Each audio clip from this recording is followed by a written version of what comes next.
Hello, Kier. Hey. Okay.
One, two, three, four, five.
That's good. Right-hand man. Yeah. Good morning. Thank you all for coming this morning. It's an important day for us. We were in here 14 months ago talking about our response to 2004. And in a way, this concludes the investigation part of what happened in 2004. I think the most important thing that the township wants to convey today is that there will be, has been, and will not be any shadow cast over what happened. It's been and will continue to be full transparency on behalf of the township. There will be no curtain placed over what happened. If you look back to what we said in 2004, we said we were manipulated, we were duped by Nassar. We said that we should have consulted a medical expert.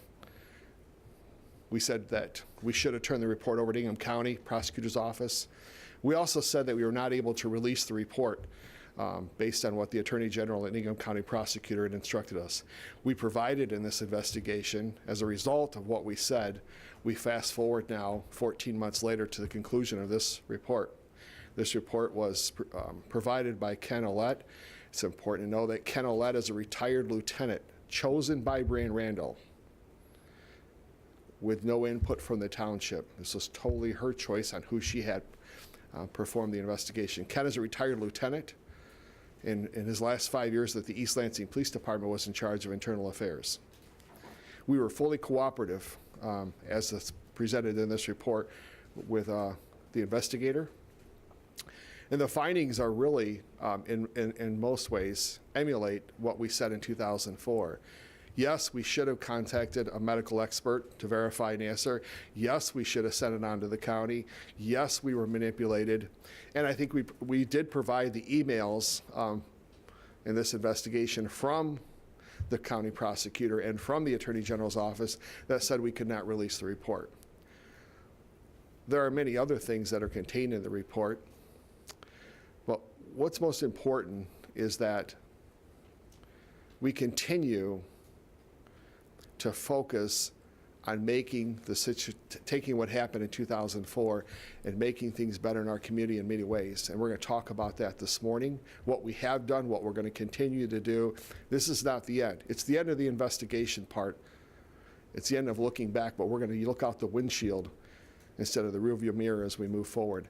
I like Chief Plaga, who I promoted to Chief of Police just 10 months ago. I'd like him to come up and talk about what we've done and what we're going to do going forward based on what we know. And then I'm going to talk a little bit about Sergeant McCready and a little bit about Brianne. And also, you have Brianne's statement that's been provided to you as well. So with that, I'd like Chief Plaga to come up and address you. Thank you, Frank. The 2004 investigation of the Brianne Randall's assault, along with the township's work with Brianne Randall-Gay, has had a profound effect on the police department. It has put into motion several things, and it needs to be understood that these things aren't window dressing. These are things that we are doing, that we have done, and we will continue to do. We did a review from 2000 going forward of all sexual assault complaints. We provided training, the most up-to-date and informed training for all of our sworn police officers and how to handle and investigate criminal sexual assault complaints. And then we also worked with Brianne Randall and community members to develop an outreach program for prevention and awareness about sexual assault and abuse. We continue to work through training. We have an investigator, Detective Becky Payne, is assigned to investigate criminal sexual assaults. We've assigned a second investigator to help with those investigations. Christy Lysick is now involved. We are looking in the summer of 2019, before the school year starts, to offer more of the outreach and training to the community members for awareness and prevention, so that people are aware and can hopefully prevent something like this from happening again. we can never let something like this ever happen again. We work with our partners in the community, advocates for survivors of sexual assault, to make sure that we're performing best practices and doing what's necessary to support those. And we continue to provide training on victim-centered, offender-focused investigation techniques that are also trauma-informed, that take into effect the effects of trauma on survivors of sexual assault. Mr. Walsh?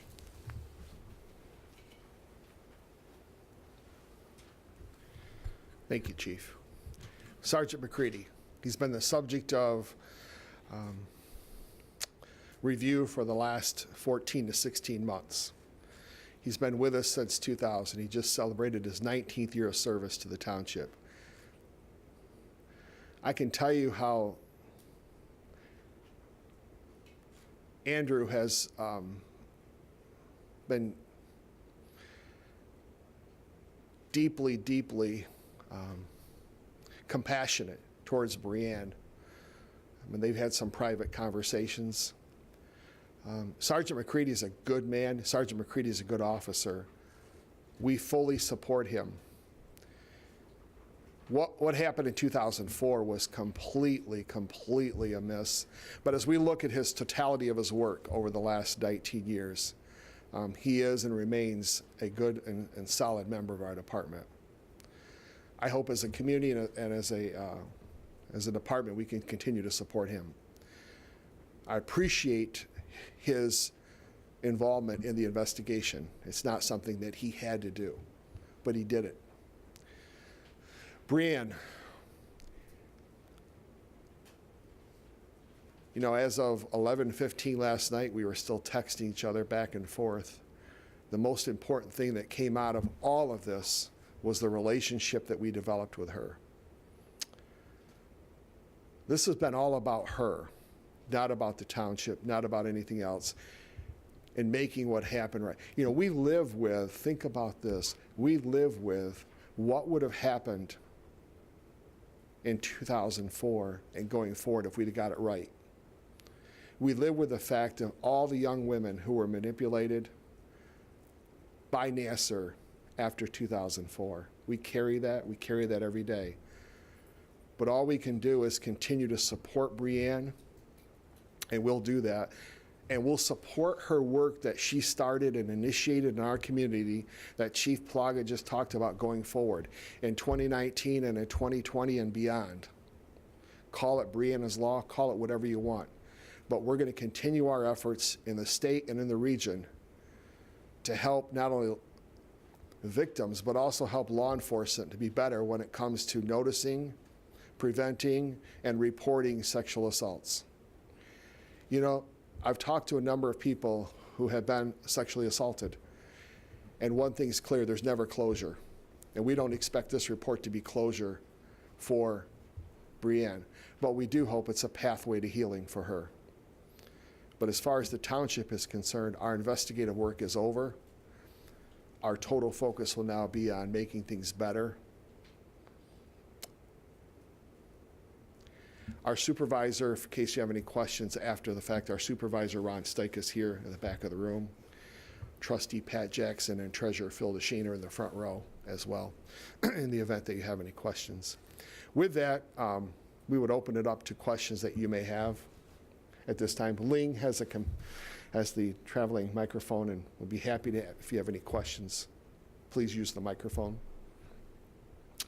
Any questions?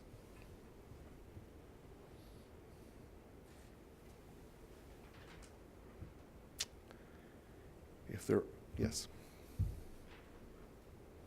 Can you just run us through the timeline of when you were allowed to release the report? I don't know if that's relatively close to today, but I know that the Attorney General had asked people not to do that for a while. What was the timeline there? We knew in September, around the 16th or 19th, it's in the report, that we had a case going back to 2004. There are emails in here dating back to September 2004. around the weekend of the 16th and 19th from the prosecutor's office and the AG's office saying that you have to hold the report. It's part of the investigation. You can't release it. And that lasted all the way until January 22nd of 2018. It was a Tuesday, I believe. And at that point, we contacted Brianne, had just testified in front of Judge Aquilina, and we contacted the AG's office and said, you know, we just can't hold on to this any longer. There was some conversation about continuing to hold it, and we decided at that time to go on our own and release it. You know, we did a lot of things on our own that probably were a little out of the norm here. By contacting Brianne on Friday, the January 19th, there were a lot of people who said maybe it wasn't in our best interest to contact her. We called her. We flew her here from Seattle so she could face Nassar and be in front of Judge Aquilina. We met with her. We then engaged with her on a community program throughout 2018. We consulted with her. Our goal has been from day one, develop a relationship with Brianne Randall-Gay and make it a positive outcome for all. That was the most important goal for us. Anyone else? Yes. In your review of the cases since 2000, I guess, did you see any patterns that were of concern to you, any similar to what happened in Brianne's case? So in the review of the cases from 2000 going forward, we did open 7 other cases because there was potential other work that could have been done. Not necessarily not going to the prosecuting attorney's office, but the development or statements from potential other witnesses. Those cases are still continuing to be open, and there are search warrants that are being sought. We're seeking out some of these other potential witnesses so that we can get a full picture of what happened, but nothing that mirrors what happened with Brianne's case.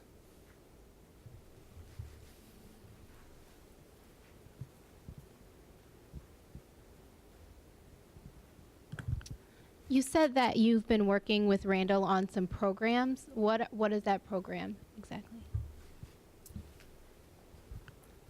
So Brianne attended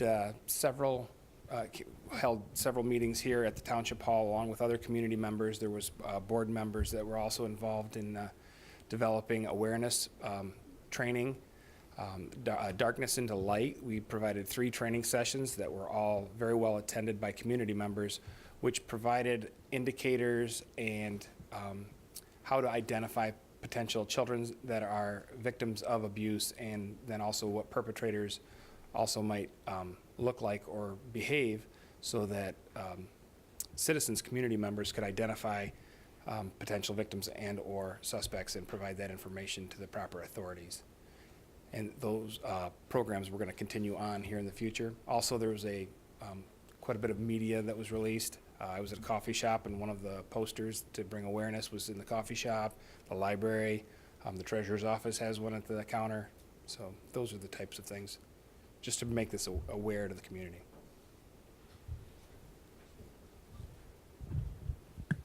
I know that you said you stand by McCleary, but was there any disciplinary action that's been taken at all since this came out? No. And I'll tell you why. Although we have deep, deep regret about what happened, although I think it's made us a better department. I know it's made us a better department. It's made us a better community. And I think Brianne knows how much we care about her and what happened.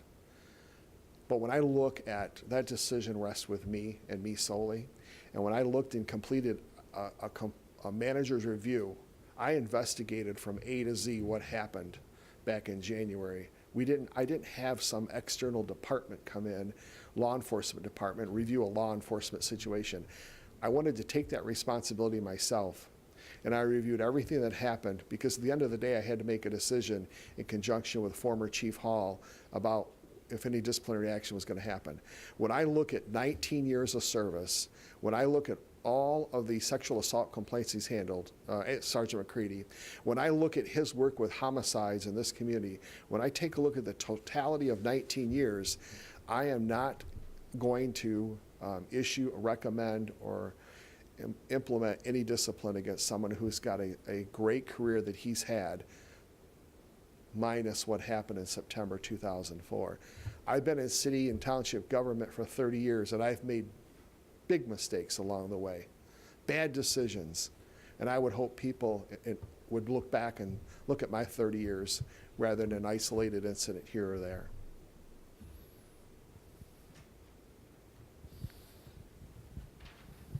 Thank you. So I know you guys said you were moving forward, but like just based off Brianne's statement here, there's 3 issues that she addressed, as well as saying that she's angry but sympathetic. What can you say at all to some of those concerns that she still has even after the independent investigation? I support everything she said in her statement. I think she was open, honest, and transparent without curtains and no shadows. And that's what's really going to help us all heal. And I'm thankful for her statement. I think the most important thing that Brianne has said is that she wants to see her work continue in the community. And in my private conversations with her, that's what's been most important.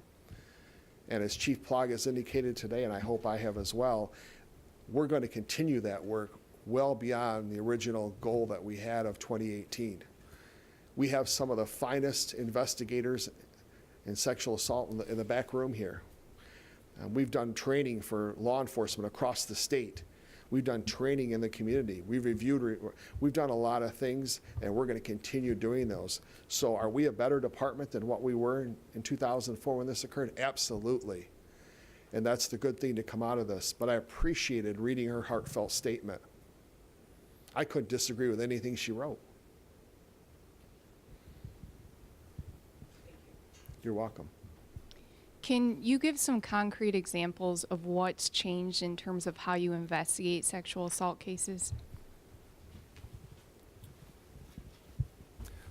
Well, the first thing I want to mention is that all sexual assault cases come through my office, and that's where the buck stops. My predecessor, Dave Hall, implemented that when we started, and that will continue on. Policies have been put in place that outline the responsibility of the supervisory role of reviewing cases and making sure that cases are completed and that there's no stones left unturned.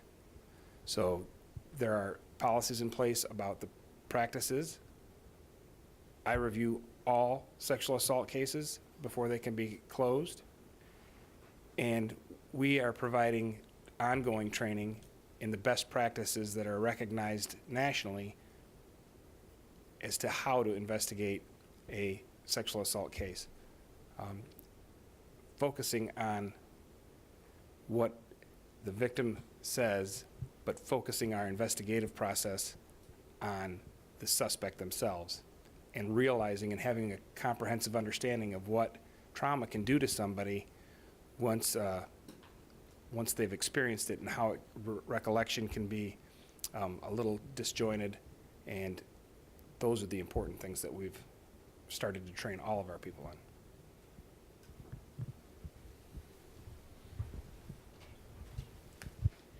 So in 2018, when the criminal sexual conduct initiatives were started in the township, Brianne was under a consultation agreement. Is there any talk to continuing bringing Brianne on to continue the program she's doing, or how is that going to continue if she is not on board?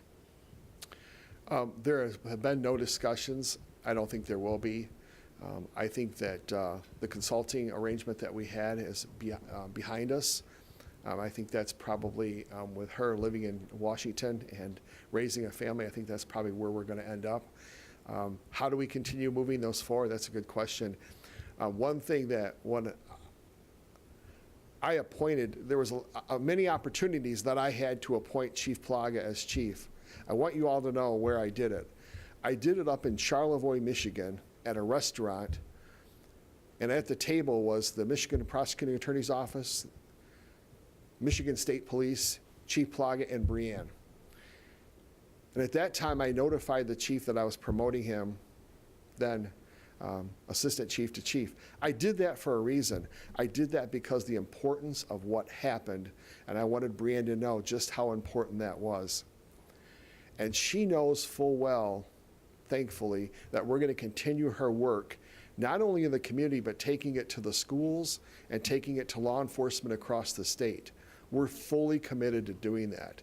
And I will hold Chief Plaga accountable to make sure that happens. And he's aware of that. Anything else? All right, I think you have everything. If you need any, there's folks in the room, if you have any additional questions or anything like that, we really appreciate you being here today. And this concludes our press conference. Thank you very much.